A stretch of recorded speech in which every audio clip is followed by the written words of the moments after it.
Welcome to Pure Hustle Podcast. I'm Mike. And this is Orlando, and we're here for another mini-sode with Mike's return. Yeah, I am back for our Monday minis.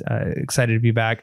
And if you want the whole story of why I was gone for a little while and kind of hear that, check out our last update episode. No, this is dropping. You already. Oh, that's right. Today's Tuesday. Oh man, we're recording a little early on this. On that podcast, I kept saying check out our latest episode. Yeah, that's all right. It'll be fine. So if you want to be in like a time loop, like what's the movie that they do? Looper? They do the scissor move and they go back in time. But anyways, that's what's happening. We're in the past talking about the future. Whatever. Anyways, check out that podcast on last Wednesday. But today we're talking about something that's really important to all of you. Because some of you guys are doing these things. There are 5 things that are very common that we see in people's stores, and it's killing their stores. It's killing their sales. And they're like, why am I not making money on eBay? You might be doing one of these 5 things. You got to cut it out. All right. So the first thing is you're just not taking great pictures. And I understand, like, everybody's on a budget, right? When you're first starting reselling, like, I can't buy a huge photo booth. I can't, afford to get this kind of camera. Listen, right now, there's no better time to take eBay pictures. Why? Because reality is all you need is some kind of decent lighting, whether that be, just natural light, whether that be you buy an Amazon Basics box from our link in our bio or whatever, wherever you want to buy it. I think those boxes are only like $129, or whether you just use Photo Room. Right. Photo Room, I think it's like $70 for the year. There's actually the free opportunity. There's the eBay white background removal, but I think Photo Room is a lot better. Yeah. And eBay, background removal is actually pretty good, especially for like the first picture. But you want to take a good picture to start with. If you start with a really bad picture, you're going to end up with it turning out really bad. So the thing is, you want to eliminate like really bad shadows that are going to make it where the background removal doesn't want to work right. So really a simple thing you can do. I mean, obviously, if you can afford a photo booth, that's going to be key. Your cell phone is enough. Like, you do not need to have special cameras to take pictures anymore. I use my iPhone 8 Plus. Yeah. I mean, you can even some older phones are going to work just fine. But simple things like you can take white is a good color, but it's not always white. If you want to remove backgrounds with an app, sometimes another color depending on the color of your item. But just like a white sheet on the ground, and take from top down with good lighting, so you're not casting a shadow with your camera or anything like that. And just takes a little bit of practice to make sure you're getting all the right angles, but showing good details. And one thing that I've learned, and it really helps when you're using a photo booth, and we're kind of used to it, but a lot of people like to take pictures. And I know I just mentioned top down, but you've got to set the item so that it looks like you're taking it from the front angle. You want to be at eye level with whatever angle, whatever picture you're taking. I notice a lot of people take pictures of babies and flowers and all those things just in their life, and they take it from like high to low, and it just doesn't look the same as like if you're looking at it eye level. So get eye level with the item, get close, make sure that the item is taking up as much of the frame as possible, and have good lighting. Lighting is really the key. And the lighting in the sense of your item isn't casting shadows everywhere. That's really what you want. You don't want shadows of other things distorting your image or messing up when you try and remove background. The fewer shadows you're going to have, the better background removal process is going to be. Yeah, and your pictures are the first thing that will catch people. They'll put the search item and then they're going to scroll through. And if you have great pictures, they're going to click on your item. And so definitely make sure you get your pictures taken care of because it's the first thing that people see. And then you have the next avenue of, you may not be running sales at all. Now, you do have to have an eBay store to run sales. So we always tell people, if you're at about 50 items and so on, and it's cost effective, get that eBay store, because when you can run sales, it pushes you higher in the eBay algorithm. And also people like getting a good deal, right? So they're already on eBay looking for a good deal. And if your competitors aren't offering any kind of sale, but you're offering maybe 10% off, 20%, 30% off, whatever it is, it's going to separate you from the crowd and it's going to allow you to get those sales. But if you're not going to run sales, it's going to be harder to get sales. Yeah. And it's part of it too, is even just the simple psychological factor of somebody seeing that the price has been slashed a little bit, because especially if it's like a temporary sale, it's only, slashed for a certain amount of time. Like that's going to drive the I've got to get this, the sense of urgency of, oh, this is on sale. What if somebody else gets this at this price? And it's really easy. And our next one kind of goes along that same thing of doing coupons. With both sales and coupons, you can select specific items that you want to run on sale. So if you're like, you know what, I've got a whole bunch of men's dress shoes right now, and I really want to move some of those.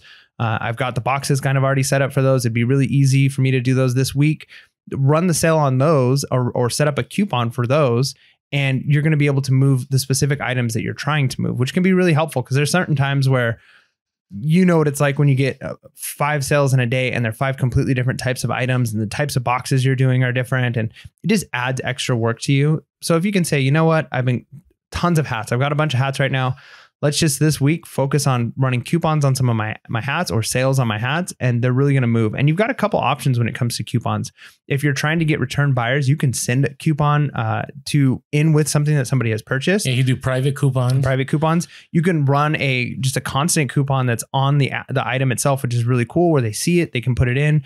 And again, we in our own experience, a lot of people don't end up using them. So it's not actually costing you money every time. But it pushes you up in the algorithm. That's right. So it's a worthwhile thing to do.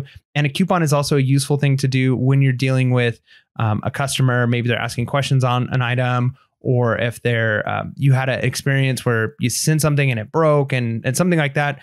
A coupon could be a useful way of kind of making things right. It's just one aspect of, hey, sorry this happened. Here's a 15% off coupon of anything in my store. And that could even help your reputation, keeping the positive feedback coming in. Yeah, but if you're not running coupons, I guarantee you're not going to have as many sales, because the people that are having sales conversions. So again, I'm a big believer that you need to throw everything you can, right, to keep your store moving. Now, another thing, if you want to keep killing your eBay store, is don't take offers. Don't have any action, because what happens is eBay wants the sell through. eBay wants the fees collected.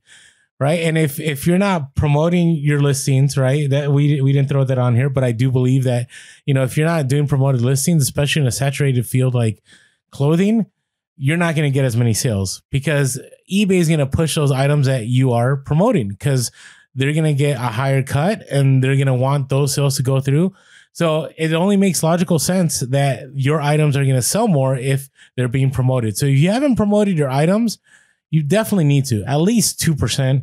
I'm at 4% now because, in certain fields where I sell clothing and shoes, it's a lot more crowded. But if you're not taking any offers, that's going to hurt your store. The reason being is you're not going to have sales conversion. And so the algorithm isn't going to push your items up in your store because you're just not willing to sell. But if you're willing to sell and you're willing to take offers, then it's going to keep feeding people those items, and you're going to completely change your store if you haven't ever taken offers before. So definitely set up best offer. I saw somebody on YouTube the other day talking about they stopped doing promoted listings. They stopped doing best offers.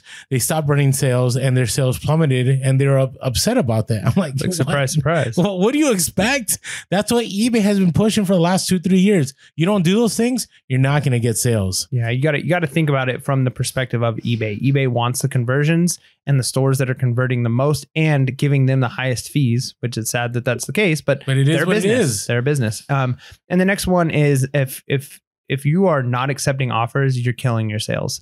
And, there may be specific items where you're like, okay, this one I'm not going to do offers or returns on. I think I said offers. If you're not accepting returns. Yeah. So you need to do returns. Now, there's 2 different options.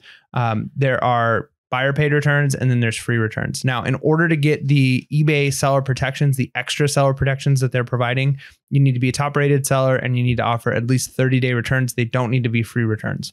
But free returns are obviously going to help you even more if you're willing to take that step. I typically don't do free returns, but I know that probably is costing me a little bit. But at least having the returns not only gives me those seller protections, but it also is going to increase the number. It's going to increase customer confidence when they're buying from you, because if they see an item and you're selling it and you're saying, hey, I will take it returned, then they know, hey, if this Nintendo 64 that I'm buying, I turn it on and it doesn't work and it's broken, I can send it back. They're more likely to buy from you than the other person, even if it's 20% cheaper, but they don't accept returns. I know for me, when I bought things, that's a big fear. That's a red flag of like, well, how do I know it's really going to work? If they don't take return, if they don't believe in their product, why should I believe in their product? Mm-hmm. So again, if you don't want your store to do well, don't accept returns. Again, it's going to push you lower in the algorithm. It's less people are going to have eyes on your item. But again, if eBay is saying they want you to do returns, then you should do it because that's the platform you're in. And with all of these, right? Taking great pictures, running tails, using coupons, taking offers, accepting returns, all those things are meant to allow you to convert and make profit. And so make sure you're doing these things to have a successful eBay store. With that being said, make sure to be real, Be relevant, and be reselling leads. Peace.